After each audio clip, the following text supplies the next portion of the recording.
Señor te bendiga, Iglesia Ebenecer Central de Valledupar. El Señor bendiga también a todas las personas que nos ven a través de este canal de YouTube. Agradezco una vez más al Señor por permitirme compartir con ustedes la enseñanza que Él me entregó. En el día de hoy les invito a abrir sus Biblias en el Evangelio según San Mateo, capítulo 21. Vamos a leer los versículos 1 al 11. Voy a utilizar la versión Reina Valera del 60. Mateo 21, versículos 1 al 11, dice así. Cuando se acercaron a Jerusalén y vinieron a Betfagé, al monte de los olivos, Jesús envió 2 discípulos, diciéndoles: Id a la aldea que está enfrente de vosotros, y luego hallaréis una asna atada y un pollino con ella. Desatadla y traédmelos.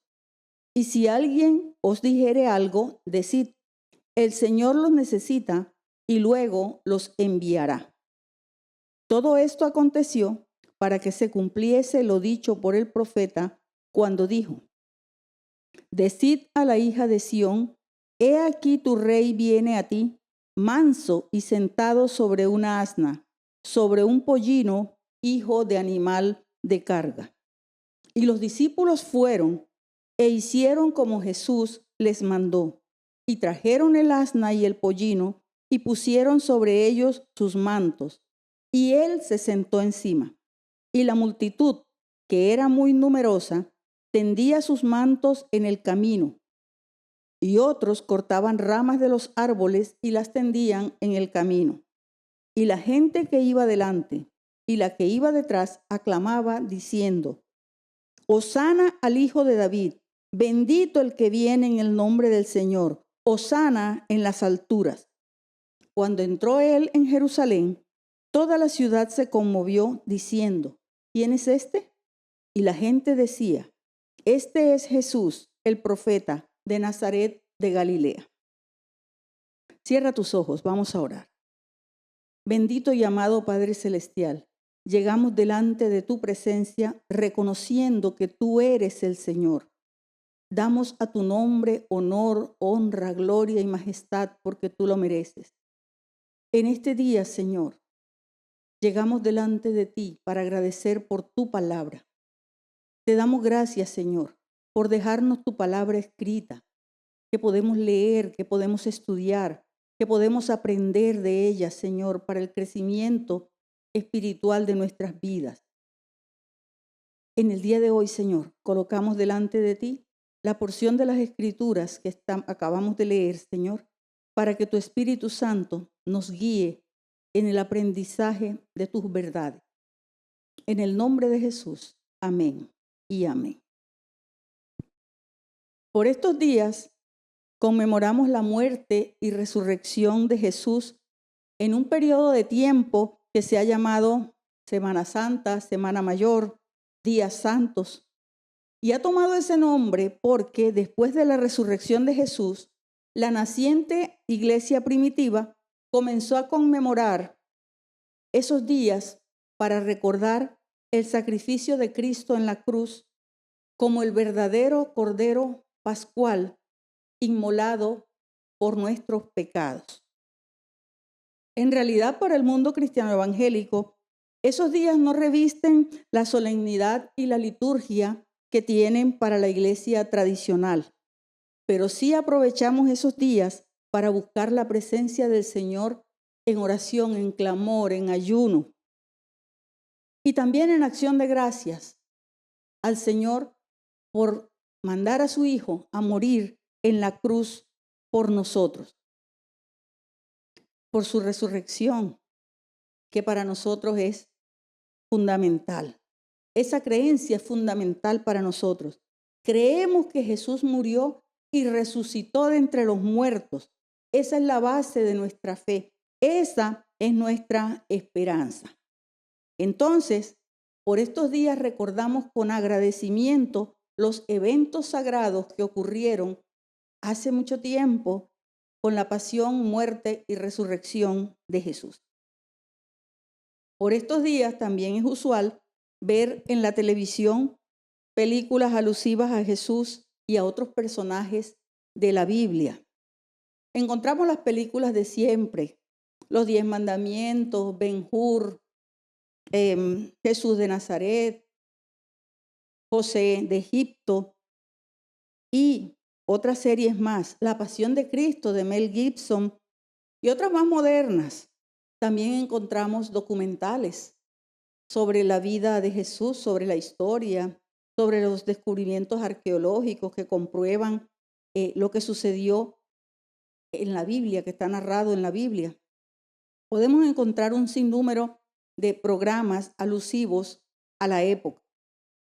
La verdad es que cuando yo miro esas películas, series, documentales, lo que sea, sobre temas bíblicos, no puedo evitar analizar con detenimiento si se ajustan o no al relato bíblico, porque hay algunas que se inventan unas cosas para rellenar los detalles que la Biblia no cuenta, y otras son más atrevidas y rayan en la blasfemia, inventando cosas que contradicen abiertamente el relato bíblico.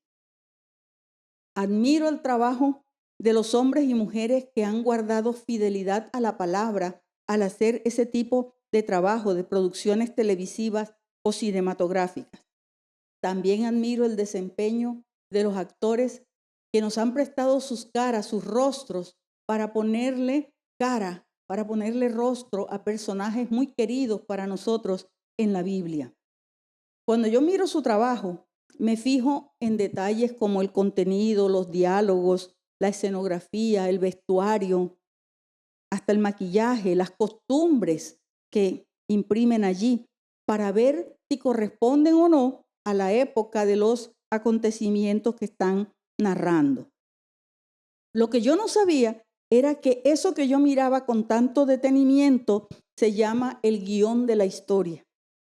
El guión cinematográfico es un documento técnico y literario que narra la historia de una película, incluyendo acciones, diálogos y escenarios, diseñados para visualizarse en pantalla. Ahora, ¿y por qué estamos hablando de esto?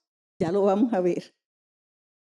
Al final del ministerio terrenal de Jesús, Jesús se encaminaba a Jerusalén para entregar su vida en la cruz del Calvario. Él sabía a lo que iba. Él ya le había hablado a los discípulos de su muerte en 3 oportunidades. Esa sería la última Pascua a la cual asistiría. Se había alojado, por el relato bíblico sabemos esto, en la cercana ciudad de Betania, en casa de sus amigos Lázaro, María y Marta. Y desde allí, junto con sus discípulos, iba todos los días hasta Jerusalén y regresaba por la tarde. El pasaje que acabamos de leer corresponde al primer día de lo que se conoce como la Semana de Pasión de Cristo.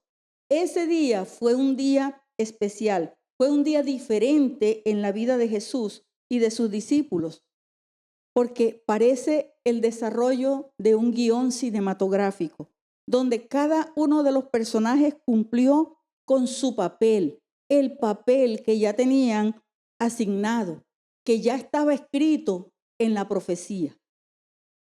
Ese día, Jesús determinó todos los detalles que debía tener el escenario donde ocurrirían los eventos que cumplirían las profecías del rey mesiánico entrando a Jerusalén. Y luego la multitud, sin saberlo, hizo exactamente lo que debía hacer. La multitud rindió homenaje a Jesús como rey, como Mesías Salvador y como profeta. Y por eso este mensaje se llama como un guión, porque todo sucedió exactamente como estaba escrito por el Padre Celestial, como un guión. Hablemos entonces, en primer lugar, del escenario. Jesús preparó el escenario donde se cumpliría esa profecía que ya estaba escrita acerca del rey mesiánico entrando a Jerusalén. Jesús planificó meticulosamente su entrada triunfal a Jerusalén como un guión. Veamos los preparativos. Vamos a volver a leer los versículos 1 al 3 para ubicarnos. Cuando se acercaron a Jerusalén y vinieron a Betfagé, al monte de los olivos, Jesús envió 2 discípulos diciéndoles: Id a la aldea que está enfrente de vosotros, y luego hallaréis una asna atada y un pollino con ella. Desatadla y traédmelos. Y si alguien os dijere algo, decid: el Señor los necesita, y luego los enviará. Como hemos dicho, Jesús se había alojado en Betania, una población cercana, en casa de sus amigos Lázaro, María y Marta. Y sabemos también por el relato bíblico, como también lo hemos dicho, que Jesús y sus discípulos viajaban cada mañana a Jerusalén y regresaban por la tarde. Betania estaba alrededor de unos 3 kilómetros de distancia de Jerusalén. Y en el recorrido se encontraba la aldea de Betfagé. Por eso, muy seguramente, la aldea que Jesús le dice a sus discípulos, les señala para que vayan a buscar el asna y el pollino, es la aldea de Betfagé. Las instrucciones que Jesús les dio a sus discípulos eran precisas. No había lugar a dudas. Pero llama la atención que en el pasaje paralelo, en Marcos 11, versículo 2, dice que era un pollino en el cual ningún hombre ha montado. Era un burrito que no estaba acostumbrado a llevar carga porque no había sido montado.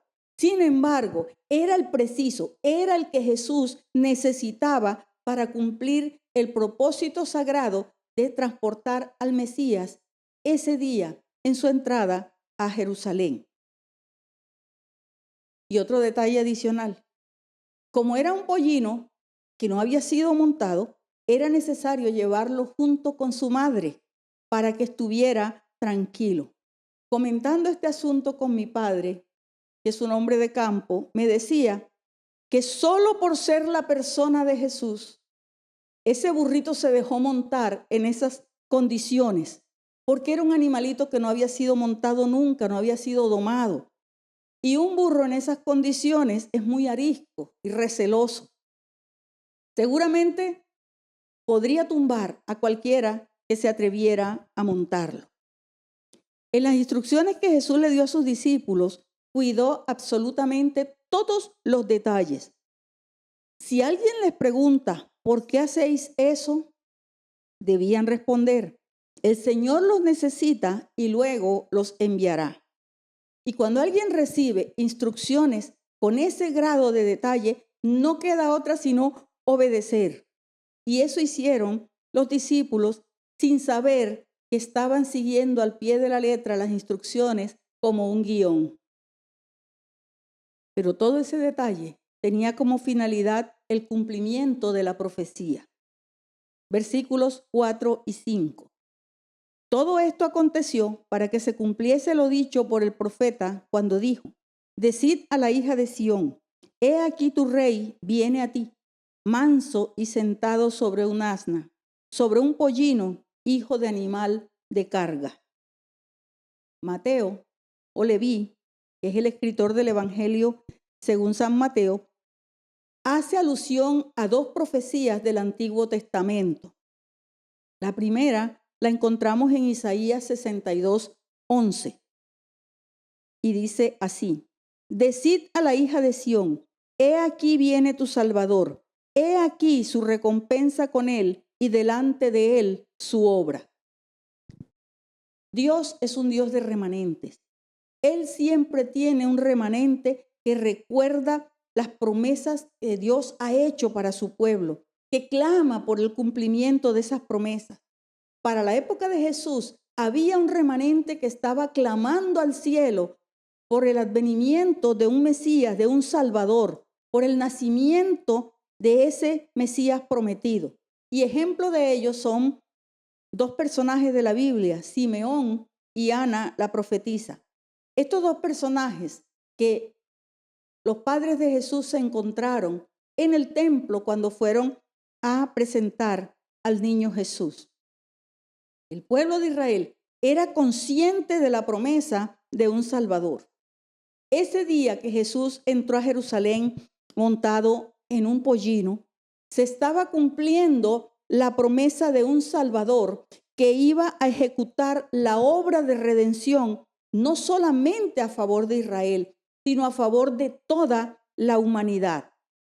Al entrar de esa manera en Jerusalén, Jesús traía con él recompensa, recompensa de salvación, recompensa de vida eterna para todos los que creyeran en él. En ese momento y después, hasta el día de hoy, y los que aún creerán.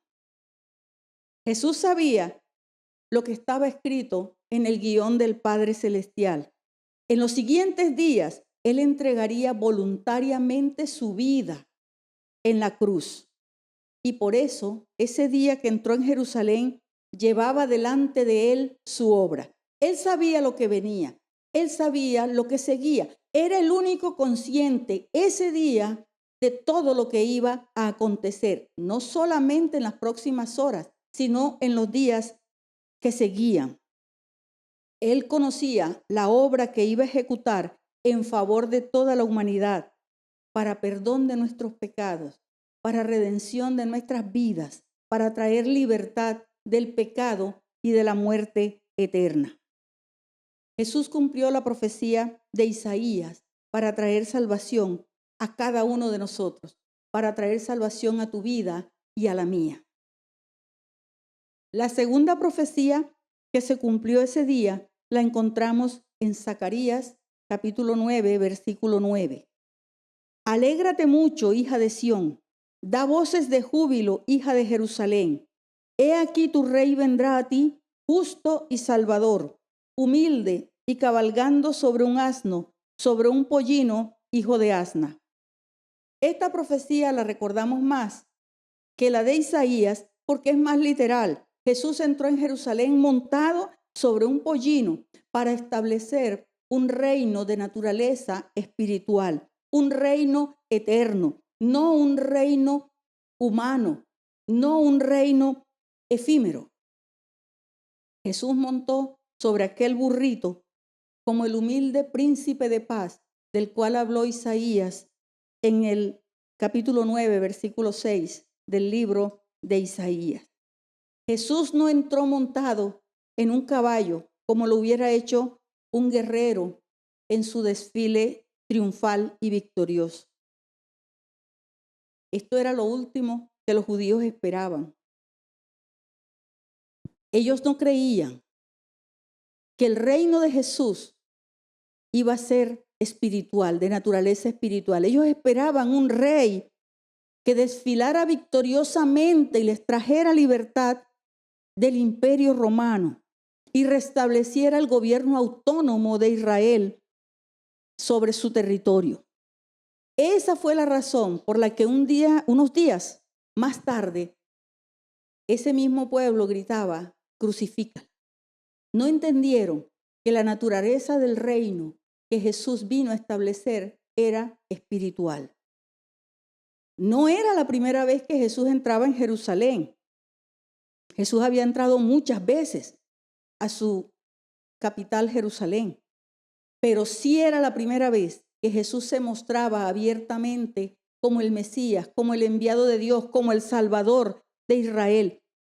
Solo que, contrario a lo que ellos esperaban, Él vino a establecer un reino de naturaleza espiritual y se ajustaba a la profecía de Zacarías 9:9. Es que así debía ser, porque el Padre ya lo había escrito como un guión. Pero aquí falta algo más para completar el escenario que preparó Jesús ese día para entrar a Jerusalén. Me refiero al papel de los discípulos. Versículos 6 y 7. Y los discípulos fueron e hicieron como Jesús les mandó, y trajeron el asna y el pollino, y pusieron sobre ellos sus mantos, y él se sentó encima. Los discípulos obedecieron las instrucciones de Jesús al pie de la letra, sin cuestionar nada, a pesar de que Jesús les había advertido que podían tener dificultades si alguien les preguntaba por qué estaban desatando esos animalitos, como ya hemos dicho. Tengo que reconocer que a mí me cuesta trabajo obedecer sin entender lo que estoy haciendo. De modo que en el pellejo de esos dos discípulos, creo que cualquiera de nosotros hubiera cuestionado, hubiera hecho las cosas a su manera. Digo, por ejemplo, de pronto hubieran llevado solamente el asna y no el pollino, o al revés, hubieran llevado el pollino y no el asna. El asunto es que es de admirar la tremenda fe de los discípulos. Obedecieron sin ver todo el panorama que tenían por delante, sin saber lo que ocurriría después. Y luego de cumplido el encargo, los discípulos pusieron sus propios mantos para que Jesús se montara sobre el animalito. El manto bíblico, el que menciona la Biblia, la vestimenta bíblica, era una prenda exterior amplia y por lo general rectangular, hecha de lana o de piel de oveja, utilizada por hombres y mujeres para protegerse del frío y era usado como cobija en las noches.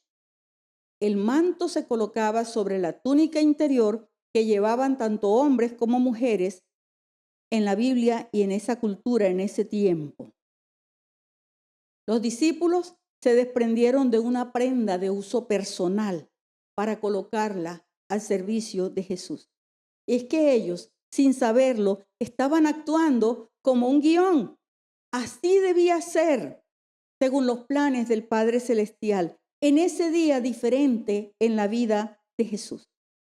Entonces, para resumir esta primera parte, tenemos que decir que Jesús planificó con mucho detalle su entrada triunfal a Jerusalén, o lo que se conoce como la entrada triunfal de Jesús a Jerusalén, para cumplir las profecías mesiánicas. Dio instrucciones a sus discípulos para encontrar y traer un pollino y montó en él como un humilde príncipe de paz en lugar de un guerrero. Cuando él eligió montar sobre un asno en lugar de un caballo, Jesús organizó el escenario para mostrar un reino de paz, no de conquista militar. Es que Jesús estaba estableciendo, como hemos dicho, un reino de naturaleza espiritual. Jesús organizó el escenario donde se mostraría por primera vez abiertamente como el Mesías, como el Salvador, como el Rey que Israel estaba esperando.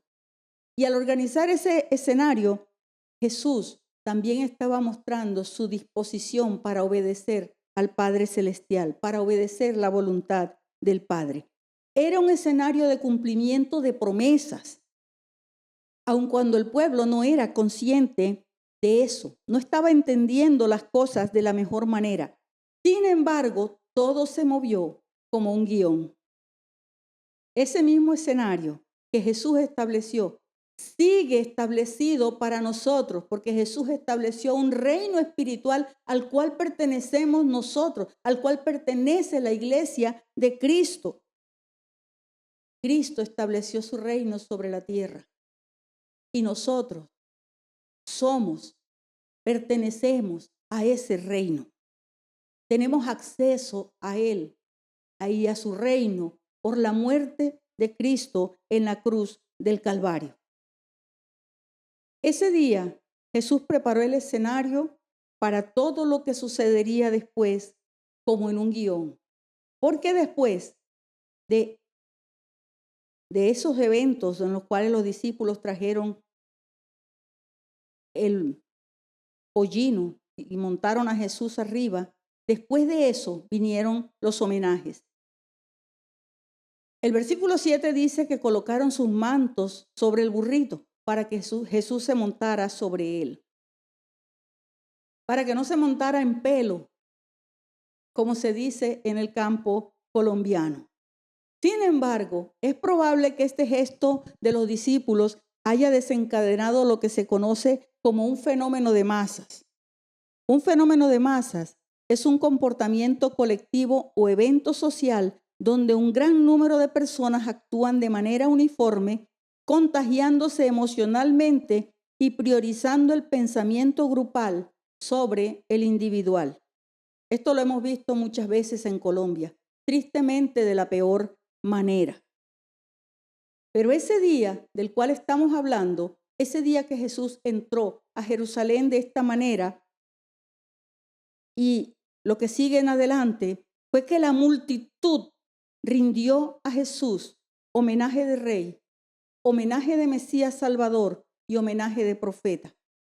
El pueblo rindió esos homenajes a Jesús de la misma manera que se rendían honores a un militar que entraba victorioso, que venía de la batalla y traía una victoria en sus manos, o a alguien importante como un rey que hubiera hecho algo por su pueblo y era aclamado y recibido alegremente por sus súbditos.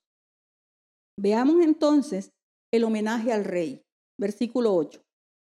Y la multitud, que era muy numerosa, tendía sus mantos en el camino, y otros cortaban ramas de los árboles y las tendían en el camino. El gesto de tender los mantos para que Jesús pasara sobre ellos fue una manera sencilla de hacerle un reconocimiento como rey. Pero eso no se lo inventaron ellos allí. Ya eso estaba escrito como en un guión. En el Antiguo Testamento, cuando el profeta Eliseo mandó a uno de los hijos de los profetas para que ungiera a Jehú como rey de Israel, las personas que estaban con Jehú, al enterarse de que Jehú había sido ungido como rey, lo honraron con lo que tenían a la mano, sus mantos. Veamos el pasaje en Segunda de Reyes, capítulo 9, versículo 13. Entonces cada uno tomó apresuradamente su manto y lo puso debajo de Jehú en un trono alto, y tocaron corneta y dijeron: Jehú es rey. Miren lo que hicieron con Jehú, y eso está en el Antiguo Testamento, homenaje de rey. La multitud que iba subiendo hacia Jerusalén con Jesús comenzó a tender sus mantos sobre el camino para que Jesús pasara. Fue un homenaje hecho a un rey con lo que tenían a la mano. El pasaje también dice que otros comenzaron a cortar ramas de los árboles para colocarlas como una especie de alfombra sobre el camino para que Jesús pasara. En el pasaje paralelo, en Juan capítulo 12, versículo 13, dice que tomaron ramas de palmera para tirarlas en el camino. Ambos gestos, el de colocar los mantos o las ramas de las palmeras al paso de Jesús, fueron homenajes de rey. Y esos homenajes los tributó el pueblo con lo que tenían a la mano, como he dicho.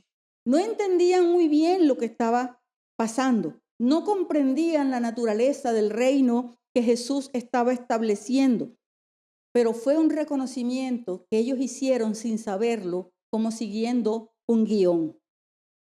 El segundo homenaje que el pueblo tributó a Jesús en su entrada a Jerusalén fue un homenaje al Mesías Salvador. Versículo 9.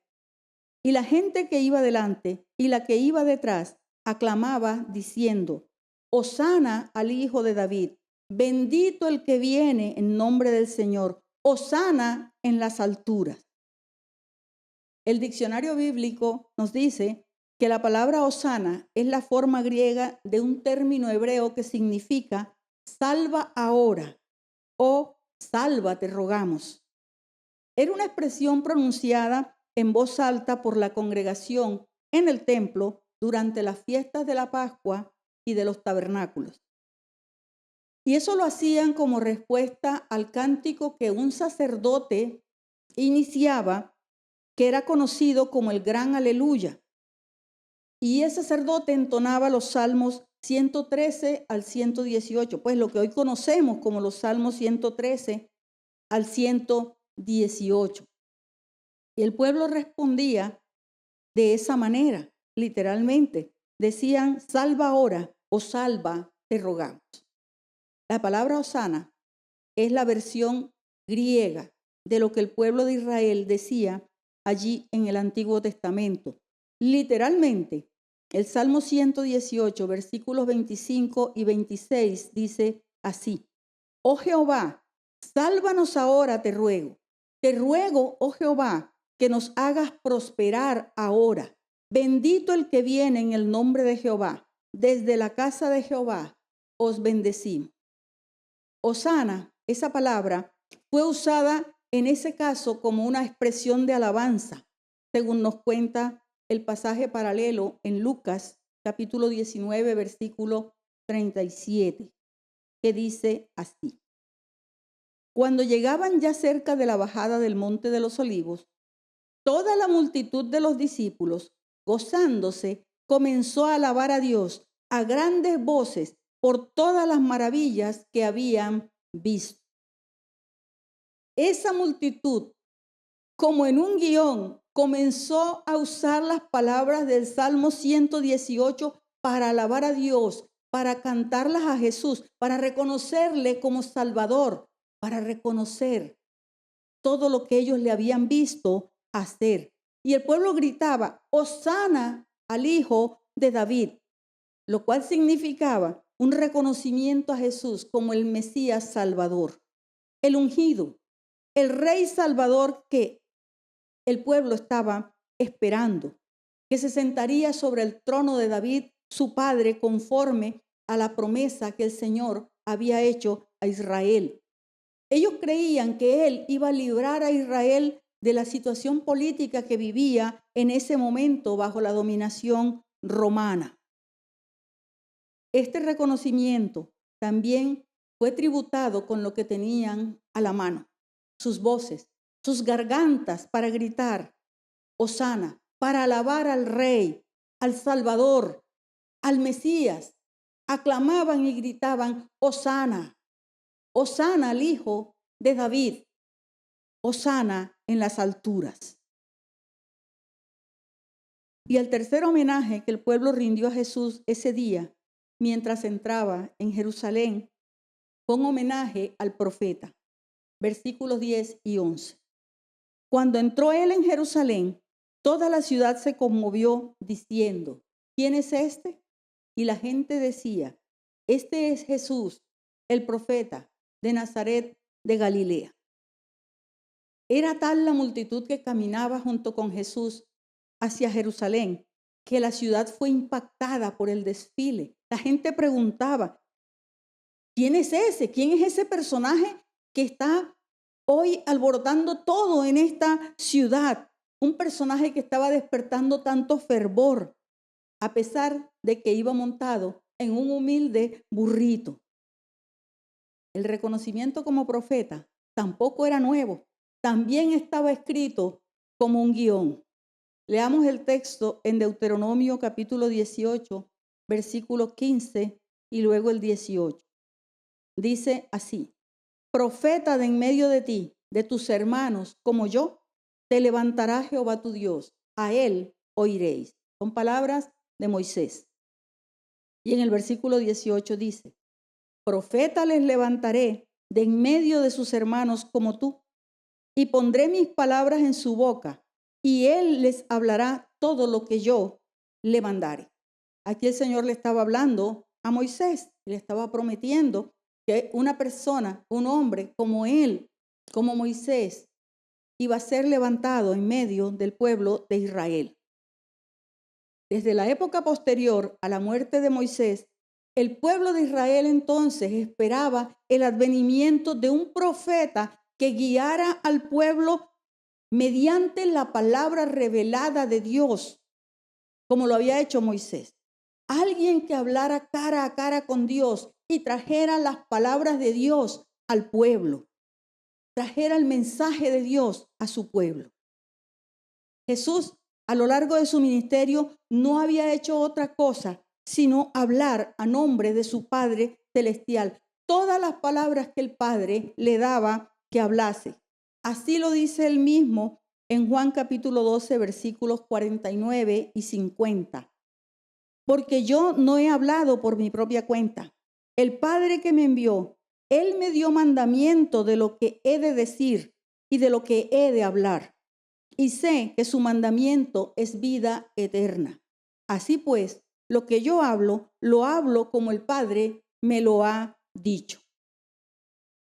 Resultó entonces muy fácil reconocerlo como profeta, el profeta que Israel esperaba desde los tiempos de Moisés. Y para hacer este reconocimiento, el pueblo tampoco necesitó nada especial. Lo hicieron con lo que tenían a la mano. ¿Qué hicieron? Confesaron con su boca, su voz. El día que Jesús entró en Jerusalén para comenzar a cumplir todo lo que estaba escrito sobre él acerca de su muerte y resurrección, fue un día diferente, como hemos venido diciendo, en la vida de Jesús y de sus discípulos, porque fue la primera vez que Jesús aceptó un homenaje, un reconocimiento público. Él siempre le decía a la gente que sanaba: ve, muéstrate al sacerdote, ve, no digas nada, ve esto. Jesús siempre buscaba tener un bajo perfil, pero ese día Jesús aceptó los reconocimientos porque él sabía que había llegado su hora y que las profecías se estaban cumpliendo. Y la gente hizo esos 3 reconocimientos a Jesús. El día que Jesús entró en Jerusalén para comenzar a caminar hacia el final, hacia la cruz, ese día todas las personas, incluidos los discípulos, cumplieron un papel profético. Todos estaban cumpliendo las profecías sin darse cuenta, sin saberlo. El único que sabía exactamente lo que estaba pasando era Jesús. Pero los demás estaban cumpliendo un papel sin darse cuenta, como si se tratara de un libreto para ser actuado, como un guión.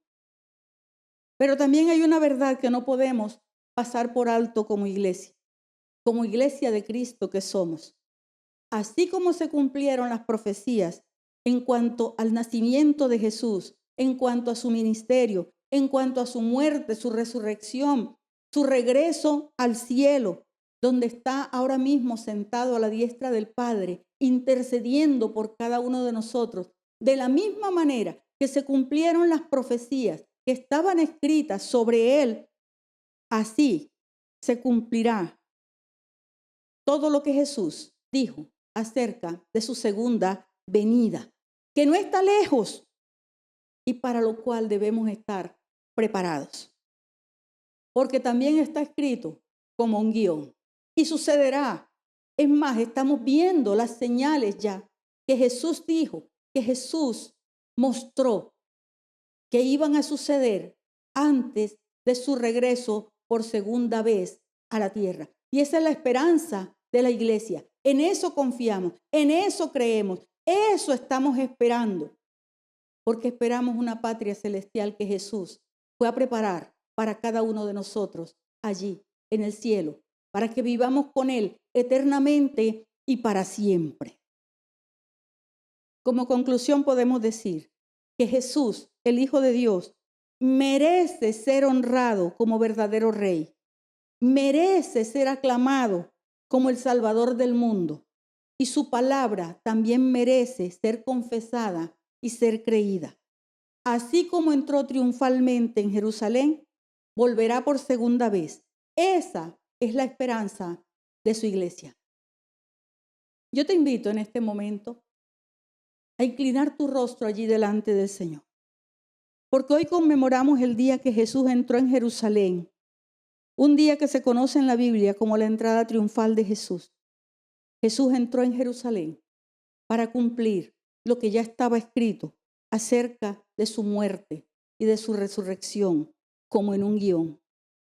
Y ese escenario que Jesús preparó, ese escenario hoy es su iglesia, en medio de la cual debe ser aclamado, reconocido y homenajeado. Ese día, cuando Jesús entró a Jerusalén, el pueblo tributó a Jesús homenaje de rey, homenaje de salvador y homenaje de profeta. Con tu rostro inclinado, escucha lo que te voy a recordar. El pueblo tributó esos homenajes con lo que tenía a la mano. Tiraron sus mantos al suelo y cortaron ramas de los árboles para reconocerle como rey. Con tu rostro inclinado allí, te voy a pedir que imagines la escena, que de pronto la hemos visto en películas. en guiones cinematográficos, pero ahora quiero que imagines cómo tiraron sus mantos al suelo y cómo cortaron ramas de los árboles para reconocerle como rey. Ellos también gritaron y aclamaron con sus gargantas para reconocerlo como el Mesías Salvador. Puedes imaginar eso, la multitud gritando y aclamando a Jesús, gritando Hosana al Hijo de David. También confesaron con sus bocas que la palabra que Jesús habló es la verdad del Padre Celestial.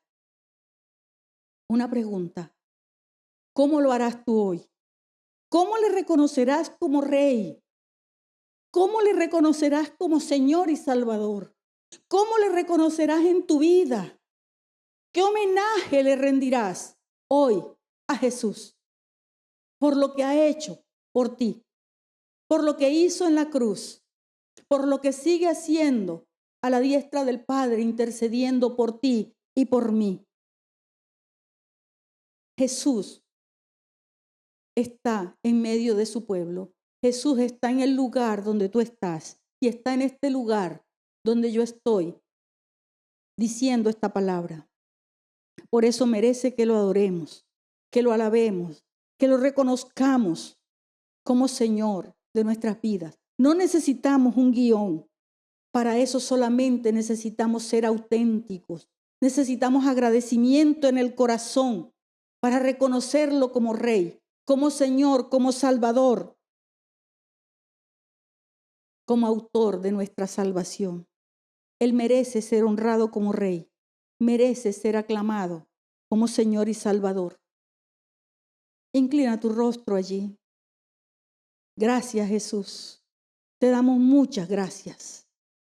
Gracias porque cuando entraste a Jerusalén de esa manera, no entraste impetuosamente y orgullosamente como un rey terrenal, como pueden hacer los gobernantes de la tierra. Entraste como un rey manso y humilde, como un príncipe de paz, como estaba escrito acerca de ti. Gracias porque cumpliste toda la profecía que estaba escrita como en un guión. Gracias, Señor, porque nos has hecho parte de ese escenario que diseñaste para nuestra salvación. Hoy te reconocemos como Rey. Hoy usamos nuestras voces, nuestra garganta, para reconocerte como Rey. Ellos usaron los mantos y las ramas de los árboles. Nosotros hoy usamos nuestras voces para reconocerte como Rey, como Señor, para reconocerte como el Salvador de nuestras vidas, como el Señor de nuestras vidas. Te damos gracias. Gracias por morir en la cruz. Gracias por limpiar mi pecado, por borrar mi maldad. Gracias. Gracias, Señor Jesús, porque te dispusiste a cumplir las profecías y diste voluntariamente tu vida en esa cruz. Ocupaste el lugar que cada uno de nosotros merecía. Muchas gracias. Gracias, Señor, porque te sometiste a la voluntad del Padre. Gracias, porque cumpliste todos los detalles que estaban escritos en la profecía. Muchas gracias. Muchas gracias, Señor. Hoy te reconocemos con nuestras voces, con nuestras gargantas. Hoy te decimos, como te decía el pueblo ese día, Hosana al Hijo de David, Hosana en las alturas. Bendecimos tu nombre, Señor. Bendecimos tu nombre que es sobre todo nombre, porque mereces ser exaltado como Rey, mereces ser exaltado como Señor, mereces ser exaltado en nuestras vidas, mereces nuestra obediencia, mereces que nos inclinemos delante de ti con el rostro en tierra para adorarte. Mereces, Señor, todo nuestro agradecimiento. No tenemos palabras, Señor, para darte gracias. Muchas gracias, Señor. Gracias. Gracias. Gracias, bendito Dios. Gracias, Señor Jesús. Gracias, Espíritu Santo de Dios. Muchas gracias. Gracias, Señor. Iglesia, Jesús merece ser honrado como Rey. Merece ser aclamado como Señor y Salvador. y su palabra merece ser confesada y creída. El Señor te bendiga.